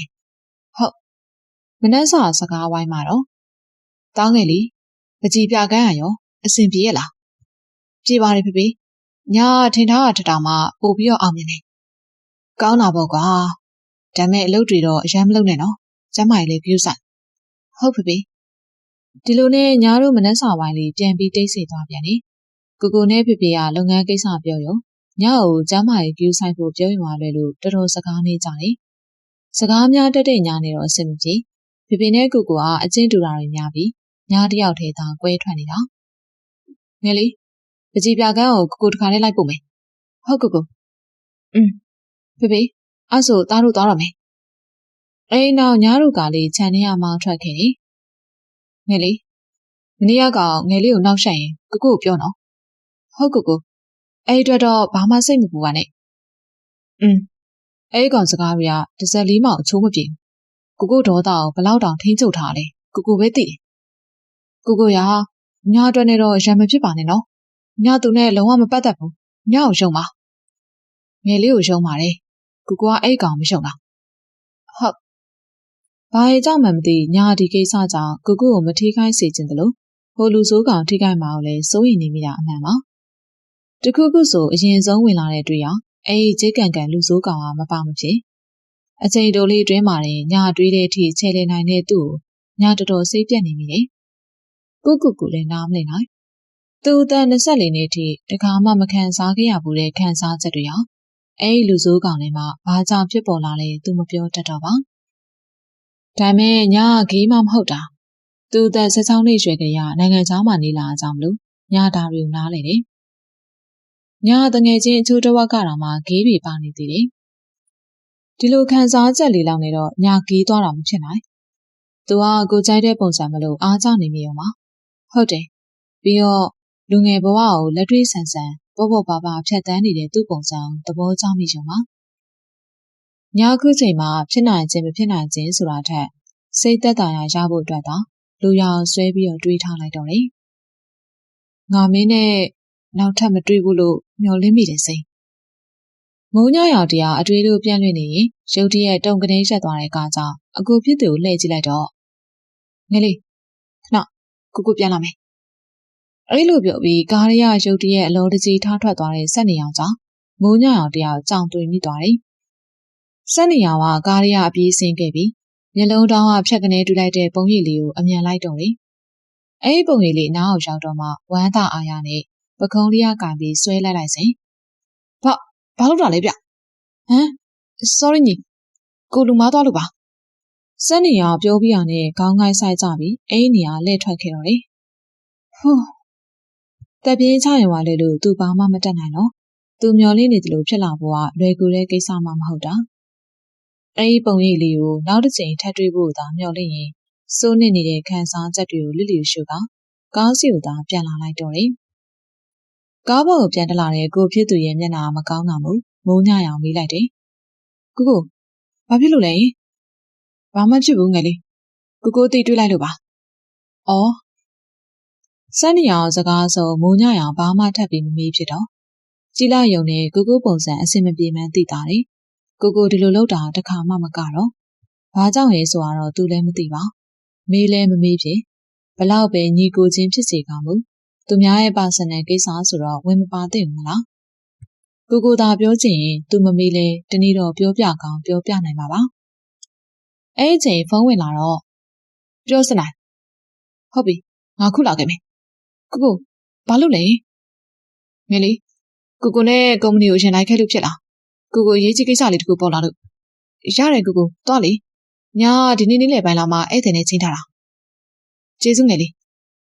ကိုကအစည်းအဝေးခန်းထဲဝင်နေရကြောင်းညာကိုခန်းထဲမှာပဲထိုင်နေခဲ့တယ်အချိန်ကိုကြည့်ပြီးတော့မနက်10 နာရီကိုကတော့ပြန်ရောက်မလာသေးပါညာပြလာတဲ့စာအုပ်စင်စာအုပ်ချို့ရွေးထုတ်နေနေရုတ်တရက်ထားမိတဲ့ဖုန်းကြောင်းမလို့ကြည့်လိုက်တော့ကွန်တက်နေမှာပေါ်နေတာလူဆိုးကောင်သူပါကြောင့်အဲ့ဒီလူဆိုးကောင်ကိုကွန်တက်မှာမှတ်ထားမိလည်းမသိပါကင်ဖို့မကင်ဖို့တွေးတုံးနေရနေစတိုင်းမြင်နေတဲ့ဖုန်းကြောင်းမလို့စိတ်မရှိစွာနဲ့အနီဘက်ကိုဆွဲချပလိုက်တယ်အိတ်ကက်ထဲကိုပြန်ထည့်ရင်လှုပ်လက်ဆောက်အောင်သာဆက်လုပ်နေတယ် မကိုင်မချင်းခေါ်နေတဲ့ဖုန်းကြောင့်မိုးညရောင်စုပ်တစ်ချက်ကိုတက်ပြီးအိတ်ကက်ထရပြန်ထုတ်ပြီးစိတ်တူတူနဲ့ကန်လိုက်ပါတယ်။ကြောဘာလို့ဖုန်းခေါ်နေရလဲ။လေတောင်နည်းနည်းပြင်ကောင်းမယ်။ဘာလို့ပြင်ရမှာလဲ။အကိုတွေပြောမနေနဲ့။ဘာကိစ္စနဲ့ဖုန်းဆက်တာလဲ။ဆက်လို့မရအောင်လား။မင်းနဲ့ငါနဲ့ကဖုန်းဆက်ပြီးအလာပါတလာပါပြောရလောက်ရင်းနှီးတဲ့ချိန်နေမှာမဟုတ်တာ။သူပြောလိုက်တော့ဟိုဘက်ကနေရီတန်တက်တက်ကြားလိုက်ရတယ်။ဒီလူကပါလေ။သူပြောနေတာဘယ်နာရီစရာပါသွားလို့လဲ။မရင်းနေရင်းနေအောင်လုပ်လို့ရတာပဲ။ကျုပ်ကြီးစားဖြစ်ပေးလိုက်ပါလား။ရီတဲတဲနဲ့ပြောလာတဲ့ဇင်းရဲ့စကားတွေကြောင့်မိုးညရောင်ဒေါသထွက်ပြီးမျက်မှောင်ကျုံလိုက်တာ။လာပြန်ပြီ။အဲ့ဒါမပြောလို့မရအောင်လား။ကျုပ်ကအဲ့ဒါပဲပြောချင်တာ။ငါနားမထောင်ချင်ဘူး။ဒါပဲ။နေဦးခမ ्या ရင်ဖုန်းချရလား။ဘာလို့မချရရမှာလဲ။ချရရင်ချကြည့်လေ။အခုချက်ချင်းခမ ्या ရှိရနေအောင်လိုက်လာမယ်။အမေးဆန်လုံးနဲ့သူ့စကားတွေကြောင့်ညာအသားတွေတဆက်ဆက်တုံပြီးဒေါသထွက်လာရပြန်လေ။ဒီကြစ်ကန်ကန်ကောင်ဘယ်လိုလုပ်အောင်လဲမသိတော့။ပြောရင်ပြောတဲ့အတိုင်းလုံးမဲ့သူ့ပုံစံကြောင့်ညာစိတ်လျှော့ဖို့သာဆုံးဖြတ်လိုက်မိတယ်။သူ့ကြောင့်နေတော့ကိုကိုကိုပြဿနာမပေးချင်ပါ။ပြောလေခမ ्या ရင်ဖုန်းချရလားလို့မချရဘူးမင်းဘာပြောမလို့လဲမြင်မြင်ပြောငါ့ကူလာတော့မှာအတော်ပဲဖုန်းပေးလိုက်ကျုပ်လည်းပြောချင်နေတာခမ ्या ကိုနဲ့ဘာမင်းယူနေလားဘာပြောမလို့လဲခမ ्या ကိုတောင်းမလို့လေခမ ्या ကိုစီဒါဘလို့စကားမျိုးလဲဘလို့တော့သူပြောရတာလဲသူအန်လဲအံ့အောင်မိသလိုဒေါသလည်းထွက်ပြီးတော့သွားသိလိုက်ထားပါကျုပ်ပြောတာမေ့နေမှာဆိုလို့သတိလာပြီမမေ့ပါဘူးလာလည်းမလာဘူးသိကြလားသိကြတယ်โอเคလေတဘောပဲပြောပြရနဲ့ချက်ချင်းဖုန်းချသွားတဲ့လူစုကောင်ကြောင့်သူအံ့ဩနေမိတော့တာအမှန်ပါဂျစ်ကန်ကန်ကောင်ကဒီတစ်ခါတော့အေးအေးဆေးဆေးနဲ့ဖုန်းချသွားတယ်ဆိုတော့ပုံမှန်ရောဟုတ်ပါမလားအိုးဘာပဲဖြစ်ဖြစ်သူနဲ့မှမတွေ့ချင်တာဒါကသူ့ပုံမှာပဲမူတရားမလားသူသာသွားမတွေ့ရင်ဘာဖြစ်လာမှာမလို့လဲအေးဂျစ်ကန်ကောင်ကဘာလုပ်နိုင်မှာမလို့လဲသူလှုပ်ချင်တိုင်းလုပ်ရအောင်လို့မင်းမဲ့တိုင်းပြည်လည်းမဟုတ်ငယ်လေးတွားရအောင်ကိုနည်းနည်းကြာသွားတယ်ဟုတ်ရန်ကုန်မြို့လေကောင်ရဲ့လူကုန်ထံအတိုင်းဝိုင်းတို့တောင်လာရောက်ရှုစားကြတဲ့ပကြီးပြကမ်းမှာမိုးညရောင်ကဧည့်သည်အချို့နဲ့တူပကြီးကားနဲ့ပတ်သက်တာများဆွေးနွေးနေတယ်ပကြီးပြကမ်းတစ်ခုလုံးမှာနာမည်ကြီးရှေးအောင်ပကြီးကားချက်တို့ဟာအစီရီပြထားပြီးနိုင်ငံသားမှနေခဲ့တဲ့နှစ်တွေအတွင်းစုဆောင်ထားရှိခဲ့တဲ့ရှားပါလက်ရများပါချိတ်ဆွဲပြသထားတယ်။အဲဒီပကြီးကားတွေထဲမှာတော့ညကိုယ်တိုင်ဆွဲထားတဲ့ပကြီးကားချက်အများပြားပါဝင်တယ်။ဒါ့အပြင်ကိုယ်တိုင်ရိုက်ယူခဲ့တဲ့ရှားပါဓာတ်ပုံတို့လည်းနေရာအနှံ့ချိတ်ဆွဲပြသထားသေးတယ်။အချိန်တစ်ခုကြာတဲ့အထိဧည့်သည်များနဲ့ရှေးအောင်ပကြီးကားတို့ကြောင့်ဆွေးနွေးနေရင်လည်းဘာရင်မဟုတ်အချိန်ကြည့်ပြီးတော့ညနေ4 နာရီတိဟိုလူစိုးကသူ့ကိုချိန်ထားတဲ့ချိန်ခုချိန်လောက်ဆိုရင်တော့သူ့ကိုများစောင့်နေပါလား။ဘာပဲဖြစ်ဖြစ်စောင့်ခြင်းမစောင့်ခြင်းဟာသူ့ကိစ္စမှမဟုတ်တာ။သူ့ဘာသာစောင့်လဲစောင့်ပါစေပေါ့။မိုးညရောင်အတွေးတို့ကိုရက်ပြီးလှုပ်လက်ဆောင်သာဆက်လုပ်နေလိုက်တယ်။ဒါပေမဲ့တခဏအတွင်းမှာပဲသူ့ရဲ့လက်တစ်ဖက်ဟာရုတ်တရက်အားပါပါဆောင်းဆွဲခြင်းကိုခံလိုက်ရတာကြောင့်လမ်းပြန်ပြီးអော်လိုက်မိတယ်။အော်ဟမ်စိတ်မင်းဘာလုပ်တာလဲ။လှုပ်မိုးညရောင်အခြေအနေကိုပြန်ထင်းစကားကိုအတူဆုံးပြောလိုက်တယ်။ခုချက်ချင်းလိုက်ခဲ့သူ့လက်တစ်ဖက်ကိုအတင်းဆောင်ဆွဲခေါ်နေတဲ့စင်းကြောင့်မိုးညရောင်စိတ်ကိုလျှော့ထားပြီးဟိုဒီဟာဧည့်သည်စိတ်မရှိပါနဲ့ခဏလောက်ခွင့်ပြုပါโอเคရပါတယ်သွားပါသူဧည့်သည်ကိုခွင့်တောင်းပြရတဲ့ဒီပိုင်းနဲ့လူစိုးကောင်ကသူ့လက်ကိုအတင်းပြန်ဆောင်ဆွဲပြီးတော့ဆွဲခေါ်နေတယ်သူယုံနေပြီမဲ့လည်းမလွတ်ပြီးသူ့လက်ကိုသာအကြမ်းပဒံဆောင်ဆွဲပြီးပြကန်းပြင်ကိုခေါ်ထုတ်နေတယ်ပြကန်းတွင်ဧည့်သည်အချို့နဲ့ဝန်ထမ်းတို့ရှိရာကြောင့်သူအေးစစ်စစ်ပဲလိုက်သွားလိုက်တယ်သူအားကြီးနဲ့မညာမတာအတင်းဆုပ်ကင်ထားကြအောင်လေလက်ကဝက်ကသွေးတို့စုပြီးတော့ထုံကျင်လာတယ်။ပြကန်းပြေတနေအောင်ရောက်တော့မှမိုးညရောင်လက်ကိုဆောင်းရှုံပလိုက်တယ်။လွတ်ဆန်းငါပြကန်းထိလာပြီးတော့မင်းနောက်ဆက်နေရလား။ခမ ्या ဘာလို့မလာလဲ။ဟမ်ကျုပ်ပြောထားတာကိုစောက်ကြည့်မစိုက်တာလား။စိန်ပြောရင်ညာမိုးရောင်ရဲ့လက်ကလေးကိုနောက်တစ်ချိန်ပြန်ဆောင်ဆွဲကအတင်းဆုပ်ကင်ပလိုက်တယ်။လွတ်မင်းကဘာမလို့ကြိုးစားရမှာလဲ။ငါမလာဘူးလို့ပြောပြီးသားပဲ။မင်းနဲ့တွေ့ဖို့လို့ငါအားမနေဘူးလှုပ်ငါသွားတော့မယ်ညာပြောပြရနဲ့သူစုပ်ကန်ထားတဲ့လက်ကိုမရမကပြန်ဆောင်ရှုံပြီးသူရှိရထွက်လာခဲ့က ပြကန်းထဲကိုပြန်ဝင်လာခဲ့လိုက်တယ်။ပြကန်းထဲကိုဝင်ပြီးစောစောဧည့်သည်တွေစီပြန်သွားဖို့ပြင်နေတော့မှပဲရုတ်တရက်ကြားလိုက်ရတဲ့အတန်တွေကြောင့်ပြန်လှည့်ကြည့်ပြီးတော့ဒုတ်တချောင်းနဲ့ပြကန်းထဲကပစ္စည်းတွေကိုအေးဆေးစွာရိုက်ခွင်းနေတဲ့လူဆိုးကောင်တွေ့လိုက်ရတယ်။စိတ်မင်းဘာလုပ်နေရလဲမလုပ်နဲ့ပါဇက်ကအော်ပြောနေရင်အဲ့ဒီနေရာစီပြေးသွားနေတော့မှပဲဘယ်ဟာမှမသိတဲ့လူ၃ယောက်လောက်ကပြကန်းထဲဝင်လာပြီးဇင်းကိုဝိုင်းထားကြတယ်။ဟဲ့မင်းကပါလေအဲ့ဒါဘာလုပ်တာလဲဟဲ့လေအဲ့ကောင်ဆွဲထုတ်သွားစမ်းအာဘာကောင်မှတော့မဟုတ်ဘူးလက်သေးတော့ပြင်းနေမြည်ကြည့်မလားဘာကွပြောရင်းနဲ့ပဲဇိန်းနဲ့အဲ့ဒီလူ၃ယောက်တို့ပြကန်းထဲမှာထိုးကြိတ်ကြတော့လေဟမ်တော်တော့ဇိန်းတော်တော့ငါလိုက်ခဲ့မယ်မလုပ်ပါနဲ့ငါလိုက်ခဲ့ပါမယ်သိမကြခင်မှာပဲအဲ့ဒီလူ၃ယောက်ကဇိန်းလက်ချက်ကြောင့်ကြမ်းပြစ်မမအတုံးယုံလဲကြကုန်ကြတယ်မကျေနပ်နိုင်သေးတဲ့ဇိန်းကတော့အဲ့ဒီသူတွေကတယောက်ကိုအပေါ်ကတက်ခွပြီးအဆက်မပြတ်ထိုးကြိတ်နေတယ်ဇိန်းတော်တော့လို့ပြောနေလေဇိန်းသူ့ကိုအတင်းဆွဲနေတဲ့ကောင်လေးကိုစိတ်မရှိစွာနဲ့စောင့်တွန်းလိုက်တာကြောင့်ကျမ်းပြစ်ပေါ်ဖင်ထိုင်ရက်ပြစ်ချသွားတယ်ဇိန်းကတော့ဂယူးမဆိုင်အောက်ကလူသာအသေးကြီးထိုးကြိတ်နေပြီးလက်ထက်ကဘေ့စ်ဘောတုံးနဲ့ပြကန်းထဲကပစ္စည်းချို့လည်းထပ်ပြီးတော့ရိုက်ခွဲနေတယ်မိုးညရောင်ကျမ်းပြစ်ပေါ်ကနေအားယူပြီးတော့ပြန်ကျုံထားတာပြကန်းထဲတောင်းကျန်းကျင်တိုင်းတောင်းကျန်းနေတဲ့ဇိန်းရဲ့လက်မောင်းဆွဲပြီးနေရာမကတားယူရတယ်စိတ်ငါတောင်းပါပါတယ်တော်ပါတော့ငါမင်းနဲ့လိုက်ခဲ့မယ်လို့ပြောနေပြီမိုးညရောင်အတင်းအော်ချလိုက်တော့မှဇိန်းကလက်ထက်တုပ်ကိုပြစ်ချလိုက်ပြီခမားကျုပ်ကိုမအော်နဲ့အစကတည်းကအဲ့လိုပြမှာခုတော့ဘယ်လိုလုပ်မလဲကျုပ်ကမတောင်းမှတတ်ဘူးမတောင်းမှနဲ့ငါခုချက်ချင်းလိုက်ခဲ့မယ်မင်းဆောင်လေကျုပ်ကြာကြီးစောင်းရတာမုန်းတယ်မကြစရဘူးခဏပဲโอเคအဲ့ဒီခါမှာလက်ကိုโอเคပုံစံလုပ်ပြပြီးကျန်းပြစ်မမလဲကြနေတဲ့စောစောကလူ၃ယောက်ကိုလည်းတလဲစီပိတ်ကန်ခဲ့ပြီးတော့လေတချွန်ချွန်နဲ့အေးဆေးစွာထွက်သွားတယ်မိုးညရောင်စိန်ထွက်သွားတော့မှပြကန်းတွင်းရဝန်ထမ်းတို့စူးစီးစေလိုက်ပြီးမင်းတို့ရဲကိုလုံးဝမခေါ်ပါနဲ့ဒီကိစ္စကိုဒီမှာပဲပြီးစေချင်တယ်ကြားလားပြဿနာတွေမရှိချင်ဘူးဟုတ်ကဲ့ပြီးရနဲ့လဲကြနေတဲ့လူ၃ယောက်စီကိုလည်းခက်မြန်မြန်ရှောက်သွားခဲ့လိုက်တယ်ဒီမှာမင်းတို့ငါ့ကိုလွတ်လိုက်တာမလားရော့ဒီပစ္စံနေကုန်ယူသွားငါ့ကိုလုံးဝပြန်မပြောနဲ့မဟုတ်ရင်မင်းတို့စောစောကလူကလာပြန်ဆုံးမနေမှာမလို့အသက်ပါအာမခံနိုင်ဖြစ်သွားမယ်မိုးညရောင်အိတ်ထဲမှာရှိသမျှပတ်စံထားလိုက်တွေကိုအကုန်ပေးခဲ့ပြီးပြကန်းပြင်ဘက်ကိုအမြန်ပြေးထွက်သွားခဲ့တယ်ပြကန်းပြင်ရောက်တော့ဟိုလူစိုးကောင်ကဆိုင်ကယ်ပေါ်မှာထိုင်ပြီးစောစောကတောင်းကျန်းထားတာသူမဟုတ်တယ်လို့ပဲအေးအေးဆေးဆေးရှိနေတယ်မကြေမနက်ဖြစ်လာကြမလို့သူ့ရှေ့ကိုအမြန်သွားလိုက်ပြီးဒီမှာမင်းကြည်နေရလားဟမ်ဘာလို့ငါ့ကိုအဲ့လောက်ဒုက္ခပေးနေရလဲလူစိုးကောင်စုပ်ပလုတ်ကသူပြောနေအောင်ကြည့်မဆိုင်ပဲသူ့ကိုမေပြိုးကြီးနဲ့သာစိုက်ကြည့်နေတယ်ပါဇက်ထဲမှာလည်းပီကယ်ကိုအမြင်ကက်စရာကောင်းလာဝါနေသေးတယ်ဘလို့တော့အချိုးမပြေလိုက်တဲ့ကောင်လေသူတောင်းချမ်းကျင်တိုင်းတောင်းချမ်းပြီးမှဒီလိုမျိုးအေးဆေးနေလို့ရမလား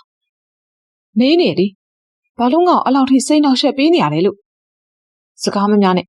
တက်ဘယ်ဟိုသွားမှလဲတက်လို့ပြောနေညာကဘာမှထပ်မပြောနေတော့ပဲဆိုင်ကယ်ပေါ်သာတက်လိုက်တော့လေထပ်ပြောနေလေအရာဝင်မှမဟုတ်တာကိုသိရကြလေကုန်ခံပြီးတော့ပြန်ပြောမနေချင်တော့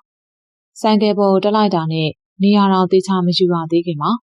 ထုံးစံတိုင်းဒရက်ကျန်းမောင်းထွက်သွားတယ်ဘယ်ဟိုမောင်းနေတာတော့မသိသူခါကိုသာဖတ်ပြီးသူခွန်ရနောက်ကိုလိုက်သွားတော့လေကံကြမ္မာသူ့ကိုဒီလိုလူဆိုးကောင်တွေများစုံစည်းစေဖို့လို့တမင်တကာများအကြောင်းဖန်သလားမသိတော့မင်းဘယ်ဟိုသွားနေရလဲအခုချက်ပြီအော်ပြောနေပေမဲ့လေတဖြူဖြူတန်တွေကြောင့်အတန်အထင်သလောက်ထွက်မလားတပြေးပြေးနဲ့ဝေးလာတဲ့ကွာဝေးကဘယ်ဟိုရောက်လို့ရောက်နေမှမသိတော့ပါလူဆိုးကောင်ကတော့စကားကိုတခွန်းမှမပြောဘဲနဲ့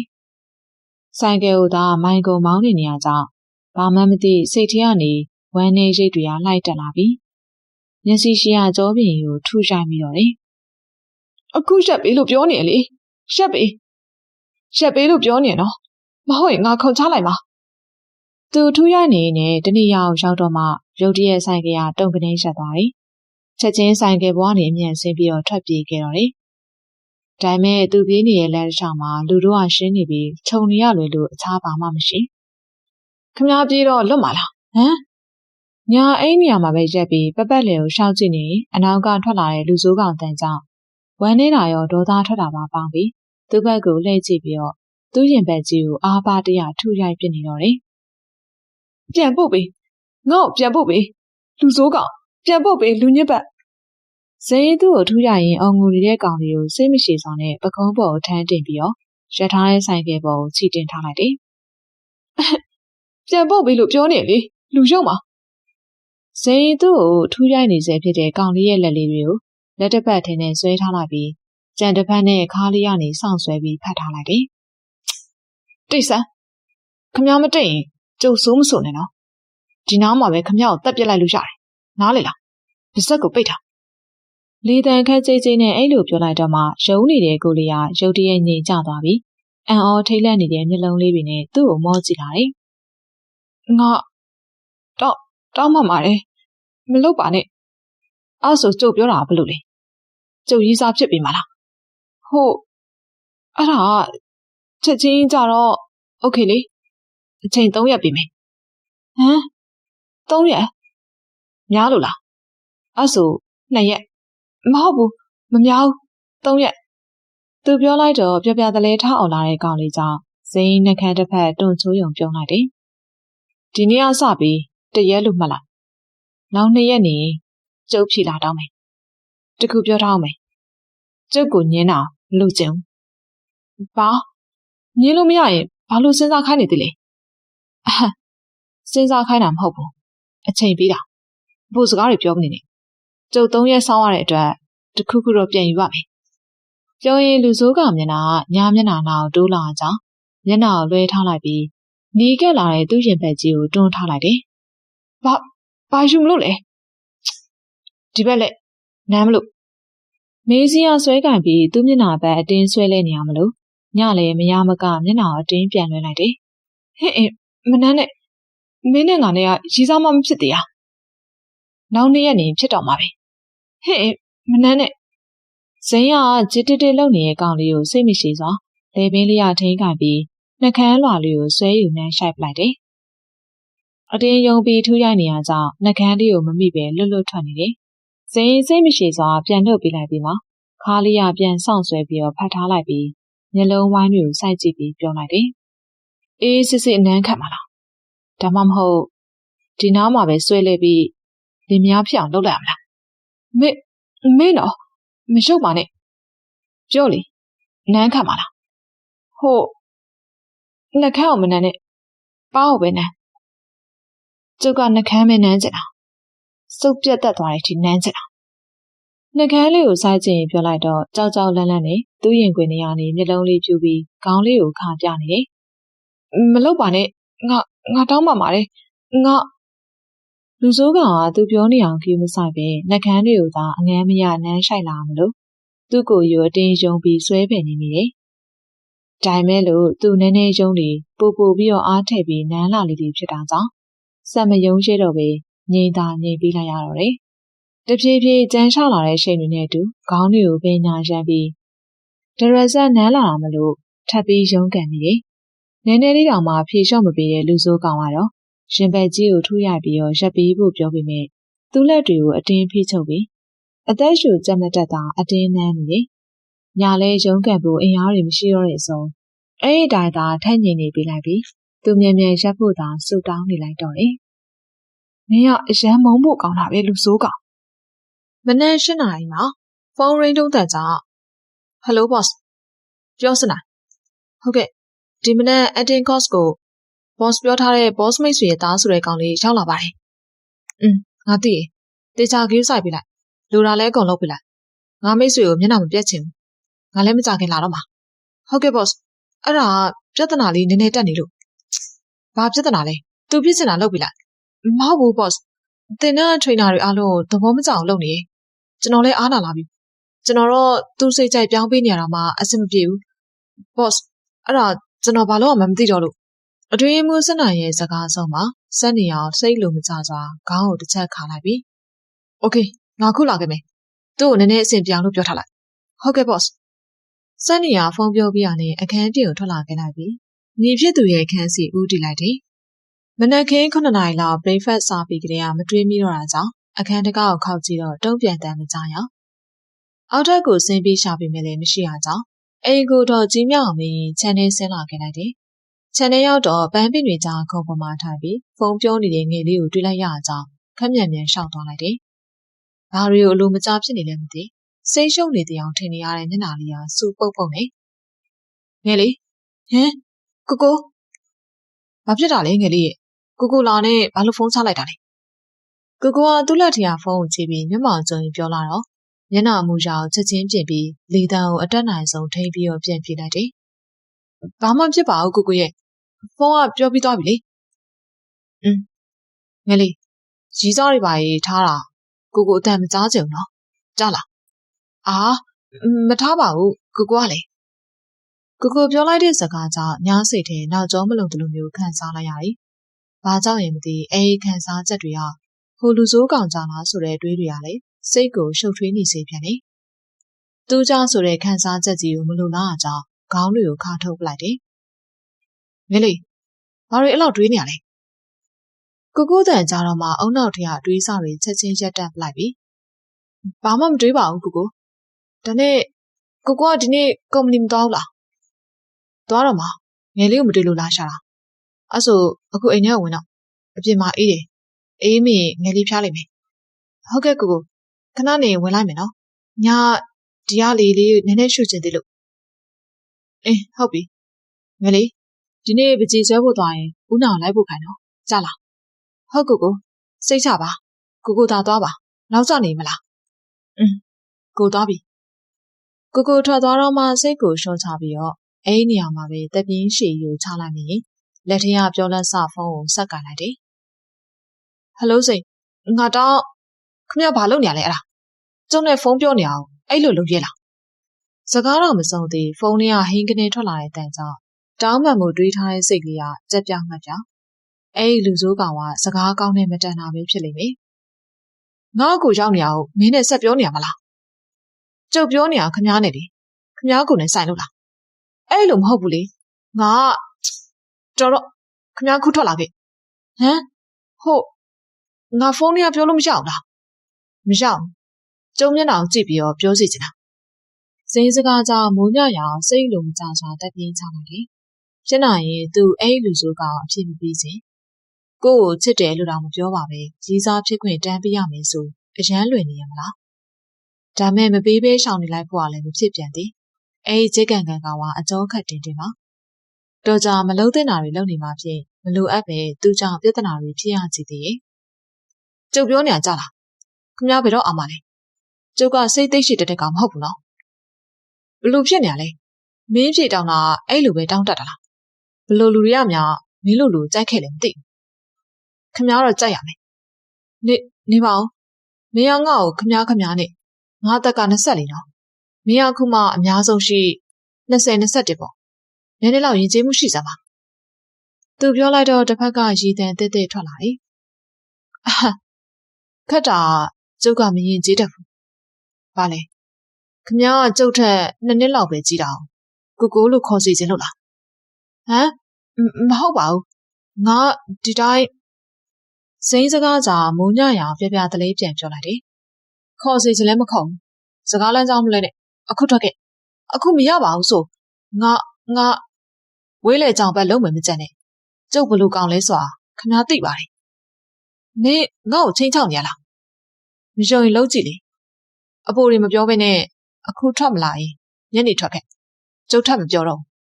ဟင်အဲ့ဒါစကားတော့မဆုံးသေးပါဖုန်းချသွားတဲ့စိမ့်ကြောင့်မိုးညရအောင်မျက်မှောင်လေးကိုကြုံရင်မကြည်မနဲ့ရှိရွလိုက်တယ်ဘလူလူလေအဲ့လူပါ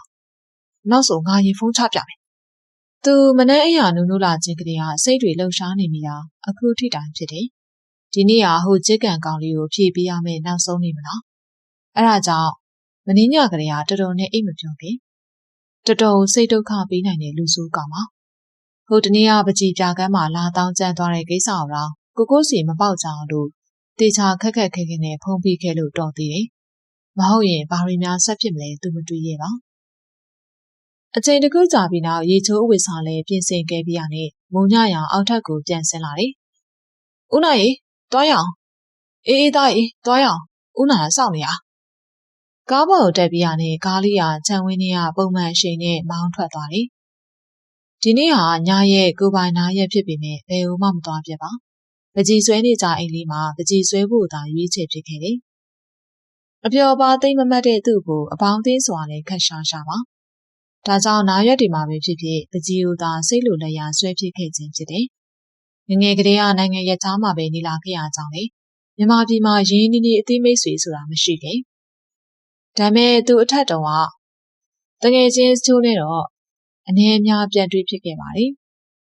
သူနိုင်ငံသားမှာနှစ်တွေအများကြီးနေခဲ့ပြီမေစီကံတင်းကျပ်လုံးနဲ့ကိုနဲ့ဖိဖိကြောင့်လွတ်လပ်ခွင့်ဆိုတာလည်းအပြေးအဝမရှာခဲ့ပါတခါတလေကျသူလည်းအခြားလူငယ်တွေလိုလွတ်လွတ်လပ်လပ်လူငယ်ဘဝအောင်ဖြတ်တန်းဖို့ကျင်နေတယ်ပျော်ပါကျင်နေတယ်ဘလို့ပဲပြောသူဟိုလူဆိုးကောင်တော့အားကြမိတာအမှန်ပါလူငယ်ဘဝကိုအပူပင်မရှိအေးဆေးဆေးဖြတ်တန်းနေတဲ့သူ့ပုံစံကိုသိတဲ့ဘောကြမိတယ်ဘာလို့သူပဲလဲမိုးညရောင်အတွေးတို့ပြန့်လွင့်နေရင်ကိုယ်တိုင်တော်သတိမမူမိလိုက်ပါပဲသူအတွေးတွေတဲ့ဇိန်းဆိုတဲ့လူဆိုးကောင်ရောက်လာပြန်တာကြောင့်ကိုသာမကြည်မနှက်ဖြစ်မိရင်လည်းတောက်တစ်ချက်ခောက်လိုက်တယ်ဟင်တာညရောင်လေးဘာဖြစ်လို့လဲဦးနိုင်ဘာလို့မိလို့လဲဗျာဦးနိုင်ကြောင့်မဟုတ်ပါဘူးကျွန်တော်ဘာသာဒီတိုင်းတခြားတွေးမိလို့အေးပါကွယ်ဦးနိုင်ပြန်လန့်သွားပဲဒရိုင်ဘာဦးနိုင်ကရီကျဲကျဲနဲ့ဆိုတော့မိုးညရောင်ခပ်ဖွားဖွားပြောလိုက်တယ်ဟင်ဟာတာညရောင်လေးဘာဖြစ်သွားသေးလဲ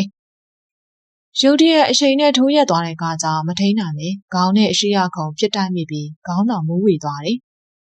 ဘာမှမဖြစ်ဘူးဦးနိုင်ဘာလို့ကားရက်လိုက်တာလဲကားရှိဆိုင်ငယ်တစ်စီးကပိတ်ရက်လို့သားကြီးဘယ်ကကလေးကချေကောင်လည်းမသိဘူးနင်းဦးနိုင်တော့ပြောလောက်မယ်ဦးနိုင်စကားကြောင့်စိတ်တူတူနဲ့ကားရှိကိုကြည့်လိုက်ပြီးတော့ပိတ်ရက်နေသူကဇိန်းဆိုတဲ့လူဆိုးကောင်ဖြစ်နေအောင်ရုတ်တရက်လမ်းဖြတ်မိသွားပြီးတော့မူးဝေနေတဲ့ကောင်မှချက်ချင်းကိုကြည်သွားသလိုခံစားလိုက်ရတယ်ဦးနိုင်ကကားတကားကိုဖွင့်ပြီးတော့ဆင်းဖို့အပြုဦးနိုင်မဆင်းနဲ့ကျွန်တော်ဆင်းလိုက်မယ်ကျွန်တော်သိပါဟမ်တာဒီလိုကောင်တွေနဲ့ကျွန်တော်တငယ်ချင်းပါဘာရဲ့မသိဦးနိုင်စကားကိုအလိုမကျစွာဖျက်ပြောလိုက်နေတယ်ဒီလူဆိုးကောင်ကိုမကောင်းပြောတာသူဘာကြောင့်မခံနိုင်ဖြစ်နေရလဲမပြောတတ်တေချာတာတခုကတော့သူ့ကိုမကောင်းပြောရင်စိတ်ထဲမခံမရနိုင်ဖြစ်လာနိုင်တာအမှန်ပါအဲ့နောက်မှာကားပေါ်ခက်မြင်ဆင်းလာရင်ကားရှိပိတ်ရက်နေတဲ့ဇင်းစီကိုအပြေးသွားလိုက်တယ်။စိန်မင်းဘာဖြစ်သွားသေးလဲ။ဘာလို့ကားရှိကိုပိတ်ရက်တာလဲ။ဟမ်သူပြောနေရကိုချစ်ကန်ကောင်ကတော့တစ်စက်လေးမှအလေးမထားပါ။တစ်စက်ထဲကပီကေကိုသာအေးဆေးဆေးဝါနေနေအာယုံမထားတဲ့မျက်နှာထားနဲ့သူ့ကိုမျက်မှောင်ကြုံပြီးစိုက်ကြည့်နေတယ်။စိတ်မရှိလားအကြောင်းမလို့လေတံအောင်မာပြီးရနဲ့ဒုတိယကြိမ်ထပ်ပြောလိုက်တော့လေ။ဘာလို့ကားရှိကိုပိတ်ရက်တာလဲလို့နေသိချင်လို့လား။ကျုံမသိလို့ခမားရှိကိုရက်နေရမြင်ဘူးလားဘာရတိပြက်ပြောလာရင်စကားကြောင့်စောစောစိတ်ပူပေးထားရဲ့စေတနာလေးတောင်မရှိချင်တော့တကယ်ကိုချိုးမပြေတဲ့လူဆိုးကောင်ပါပြောဘာလို့ကားရှိကိုပိတ်ရတာလဲ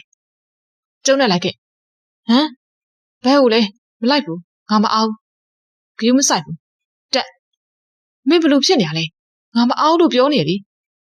မိုးညရောင်စကားဆုံးဇင်းရသူ့ရဲ့ငွေရောင်စပင်ခပ်ဖွာဖွာတွေကိုဟန်ပါပါတက်တင်လိုက်ပြီးကျုပ်စကားကိုနောက်တစ်ခွန်းထပ်မပြောတက်ပြောရင်းနဲ့လက်တစ်ဖက်ကိုအကျန်းပဒန်းဆောင်ဆွဲလိုက်တာကြောင့်ခန္ဓာကိုယ်ဟာသူ့ရင်ခွင်ထဲကိုအနေငယ်ဆိုင်ကျသွားပြီးစုပ်ကန်ထားတဲ့လက်ကဝတ်ကလည်းမြက်ကနေပါ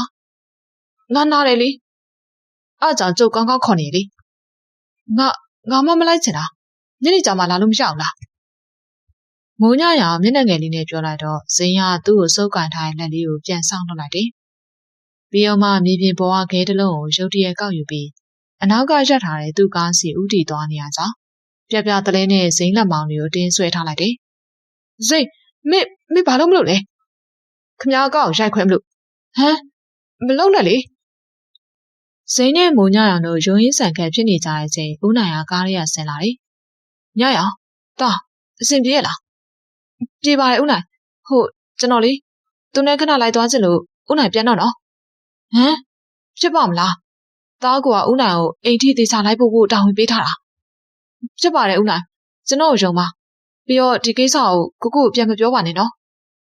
မိုးညရောင်တောင်းဆိုသလိုပြောလိုက်တော့ဦးနိုင်တယောက်တက်ပြင်းချရင်ခေါင်းညိတ်ပြလိုက်တယ်။ကဲ